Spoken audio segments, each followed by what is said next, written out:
Dania melepaskan pelukannya pada anak kecil itu. Wanita itu menatap wajah imutan polos yang ada di depannya itu. Nama Tante Dania, dan itu adalah Om David.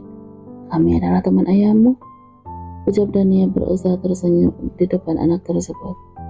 Jadi Tante dan Om adalah teman kerjanya ayah Eca, tanya anak perempuan yang ternyata bernama Eca itu sambil terus menatap ke arah Dania dan David bergantian. Iya nak, kini giliran David yang menjawab. Lelaki itu pun mengusap kepala Eca dengan penuh kasih. Nanti kalau ketemu dengan ayah, bilang suruh cepat pulang ya Om, Tante. Eca kangen soalnya, ucap Eca. Air mata Dania kembali mengalir mendengar perkataan yang dilontarkan oleh anak perempuan itu. Ya, nanti pasti Tante bilang kepada ayah Eca. Tapi Eca juga harus janji, tidak boleh menangis lagi. Kalau Eca nangis, pasti ayah Eca akan sangat sedih, ucap Dania. Iya Tante, Eca janji tidak akan menangis lagi, ucap gadis kecil itu sambil tersenyum.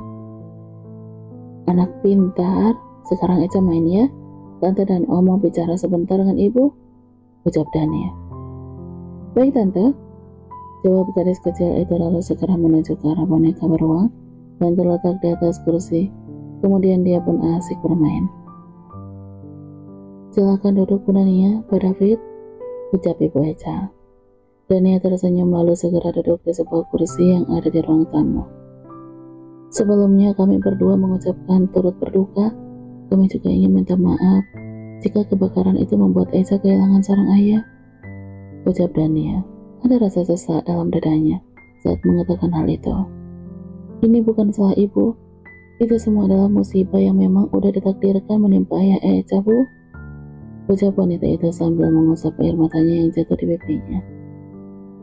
Iya Bu, kami kesini juga ingin memberikan ini sebagai modal untuk membuka usaha kecil-kecilan.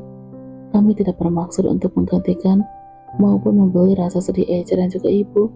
Kami hanya ingin meringankan sedikit beban ibu dan juga Eca, ucap Dania sambil menyerahkan sebuah amplop coklat tebal kepada ibunya Eca. Tapi ini apa tidak berlebihan, Bu, ucap wanita itu sambil terisak. Tidak ada yang berlebihan, Bu. Dan saya berencana membangun kembali tempat yang terbakar tersebut. Tapi aku tidak membangun sebuah perusahaan, tapi sebuah pertokoan. Jika ibu ada niat untuk membuka usaha nantinya, bisa bergabung di sana tanpa biaya sewa. Ibu tinggal tentukan saja apa yang mau ibu jual, ucap Dania. Wanita itu semakin terisak mendengar apa yang diucapkan oleh Dania. Dia tidak menyangka jika wanita yang dia dan para keluarga korban maki-maki ternyata begitu baik. Terima kasih banyak Bu, Ibu begitu baik. Saya minta maaf karena kemarin sempat berkata kasar pada Ibu, ucap wanita itu sambil menundukkan wajahnya. Wanita itu terlihat malu dengan kejadian di rumah sakit beberapa hari yang lalu. Tidak apa-apa, kamu mengerti kalau semuanya sedang dalam suasana berduka.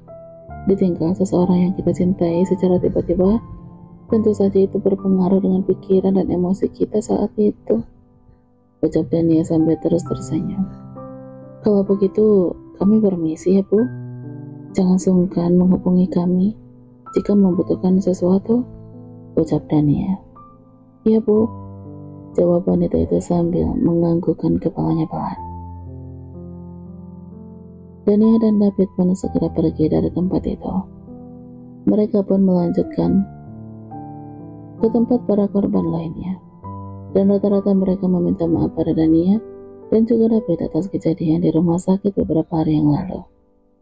Saat mereka berkunjung di rumah korban terakhir, Dania menjelaskan maksud dan tujuan datang ke tempat itu.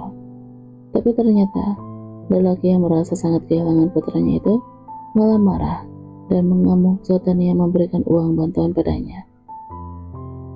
Apa kamu akan membeli nyawa putraku?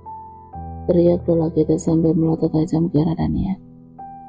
Kami tidak bermaksud demikian, Pak. Kami hanya pergi. Lelaki itu memotong perkataan Dania dan mengambil sebuah celurit yang tergantung di sudut rumahnya.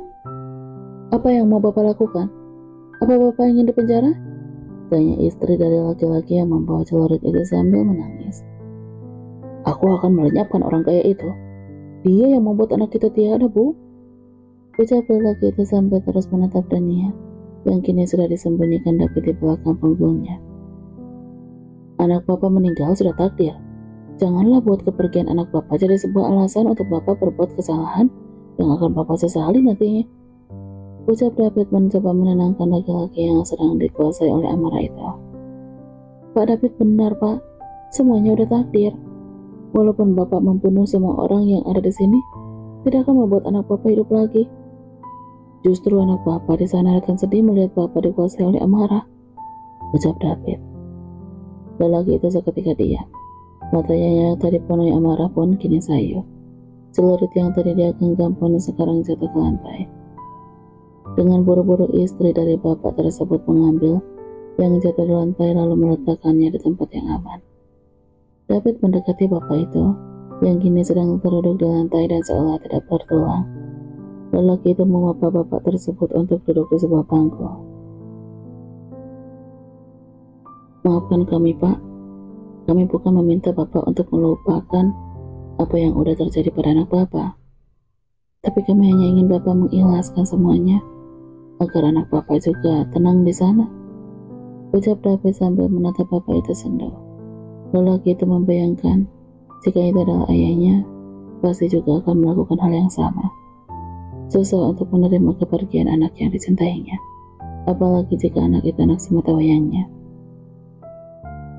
Sekarang, Bapak sudah tidak punya anak lagi, padahal Bapak berharap dialah yang nanti mengurusi jenazah Bapak kalau Bapak sudah meninggal. Tapi kenapa malah justru Bapak yang harus mengurus jenazahnya? Bapak itu kembali menangis saat mengatakan hal itu. Dan dia mendekati Bapak itu. Dia pun duduk di dekat Bapak yang sedang menangis itu. Bapak masih punya anak, Pak. Kami adalah anak-anak Bapak. Kami pasti akan sangat senang jika Bapak mau menganggap kami sebagai anak Bapak, ucap Dania. Bapak itu menatap ke arah Dania. Lelaki itu tidak menyangka jika wanita yang hampir saja dia lenyapkan justru ingin dianggap sebagai anak. Tentu saja, Nak, Bapak akan menganggap kalian sebagai anak. Tapi untuk itu maafkan dulu kesalahan Bapak, ucap Bapak itu sambil menatap ke arah Dania. Lelaki itu terharu dengan apa yang diucapkan oleh Dania tadi. Dia tidak menyangka wanita yang kaya raya seperti Dania memintanya untuk menjadi ayah angkat untuknya. Setelah Bapak itu tenang, David dan Dania segera berpamitan. Mereka berjanji akan selalu berkunjung jika dia ke Sukabumi. Dania tersenyum lega saat keluar dari ruangan Bapak itu. Ia senang karena berhasil membuat Bapak tadi tenang. Sekarang kita harus kembali ke Bali. Semua urusan soal kerapan sudah selesai. Untuk penerbangan pembangunan pertokoan, kita serahkan sama orang kepercayaan aku saja. Soalnya aku dapat kabar kalau Tante Mirna menghilang, ucap David. Apa? Dania terkejut saat mendengar perkataan David. Kamu tenang ya, Paris sedang mencari keberadaan Tante Mirna. Kita harus tenang dulu, ucap David saat melihat Dania kembali khawatir. Ya, tapi Tante Mirna kemana? Lirih Dania. Meskipun tantenya itu tidak pernah menganggapnya sebagai keponakan, tapi dia tetap menghormati dan menyayangi wanita itu. Paris masih melacak keberadaan Tante Mirna. Aku yakin sebentar lagi pasti ketemu, ucap lelaki itu sambil mengelus pundak Dania agar wanita itu tidak terlalu khawatir. Malam harinya David dan Dania sampai di Bali.